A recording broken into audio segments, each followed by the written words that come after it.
Hello दोस्तों आज हम बात करेंगे एक कहानी की जिसका नाम है बुद्धिमान कौन। पांडवों का अज्ञातवास समाप्त होने में कुछ समय शेष रह गया था।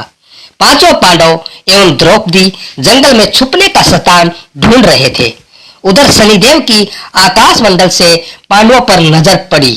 शनिदेव के मन में विचार आया कि इन पांच में बुद्धिमान कौन है, परीक्षा ली जाए। शनिदेव ने एक माया का महल बनाया। कई योजन दूरी में उस महल के 4 कोने थे, पूर्व, पश्चिम, उत्तर, दक्षिण। अचानक भीम की नजर महल पर पड़ी और वो आकर्षित हो गया। भीम युधिष्ठिर से बोला, भैया मुझे महल देखना है। युधिष्ठिर ने कहा, जाओ। भीम महल के द्वार पर पहुंचा। वहां शनिदेव दरबान के रूप में खड़े थे। भीम बोला, मुझे महल देखना है। शनिदेव ने कहा, महल की कुछ शर्त है। शर्त नंबर 1, महल में 4 कोने हैं, आप एक ही कोना देख सकते हैं। शर्त नंबर 2, महल में जो देखोगे उसकी सार सहित व्याख्या अवश्य करनी पड़ेगी। शर्त नंबर 3, अगर व्याख्या नहीं कर सके तो कैद कर लिए जाओगे। भीम ने कहा, मैं ये शर्त स्वीकार करता हूँ और ऐसा ही होगा। और वह महल के पूर्व छोर की ओर गया। वहां जाकर उसने अद्भुत पशु पक्षी, फूलों एवं फलों से लदे वृक्षों का नजारा देखा। आगे जाकर देखता है कि 3 कुएं हैं। अगल बगल में छोटे छोटे 2 कुएं हैं और बीच में एक बड़ा कुआं है। बीच वाले बड़े कुएं में पानी का उफान आता है और दोनों छोटे खाली कुओं को पानी से भर देता है। फिर कुछ देर बाद दोनों छोटे कुओं में उफान आता है तो खाली पड़े बड़े कुएं का पानी आधा रह जाता है। इस क्रिया को भीम कई बार देखता है पर उसे समझ नहीं पाता और लौटकर दरबान के पास आता है। दरबान कहता है, क्या देखा आपने?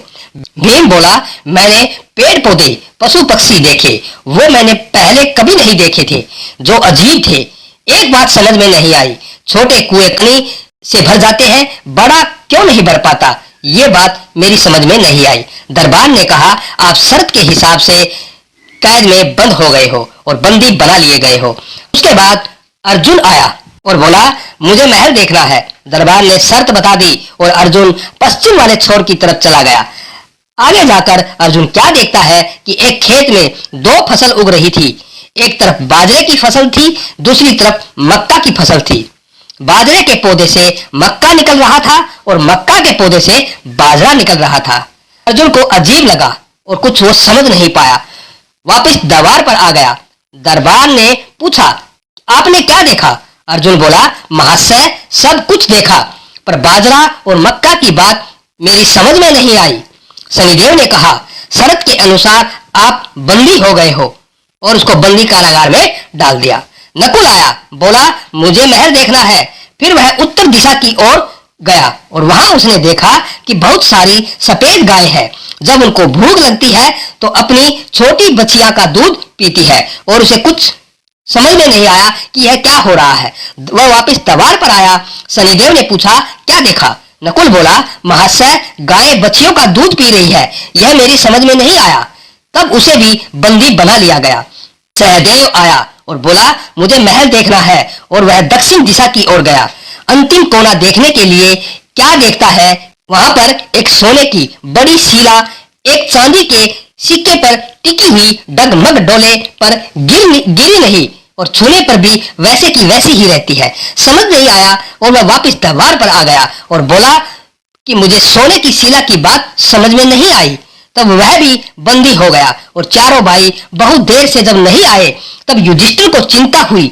वह भी द्रौपदी सहित महल में गए, भाइयों के लिए पूछा। तब दरबान ने बताया, वो शर्त के अनुसार बंदी बना लिए गए हैं। युधिष्ठिर बोला, भीम तुमने क्या देखा था? भीम ने कुएं के बारे में बताया। तब युधिष्ठिर ने कहा, यह कलयुग में होने वाला है। एक बाप 2 बेटों का पेट तो भर देगा परंतु 2 बेटे मिलकर एक बाप का पेट नहीं भर पाएंगे। भीम को छोड़ दिया गया। अर्जुन से पूछा, तुमने क्या देखा? उसने फसल के बारे में बताया। युधिष्ठिर ने कहा, यह भी कलयुग में ही होने वाला है। वंश परिवर्तन अर्थात ब्राह्मण के घर शूद्र की लड़की और शूद्र के घर बनिए की लड़की ब्याही जाएंगी। अर्जुन भी छूट गया।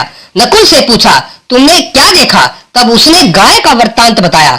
तब युधिष्ठिर ने कहा, कलयुग में माताएं अपने बेटियों के घर में पलेंगी और बेटी का दाना खाएगी, बेटे सेवा नहीं करेंगे। तब नकुल को भी छोड़ दिया गया। सहदेव से पूछा, सहदेव तुमने क्या देखा था? उसने सोने की शिला का वृत्तांत बताया। तब युधिष्ठिर बोले, कलयुग में पाप धर्म को दबाने की कोशिश करेगा, परंतु धर्म फिर भी जिंदा रहेगा, खत्म नहीं होगा। आज कलयुग में यही सारी बातें सच साबित हो रही है। दोस्तों आज की ये कहानी बुद्धिमान कौन आपको कैसी लगी?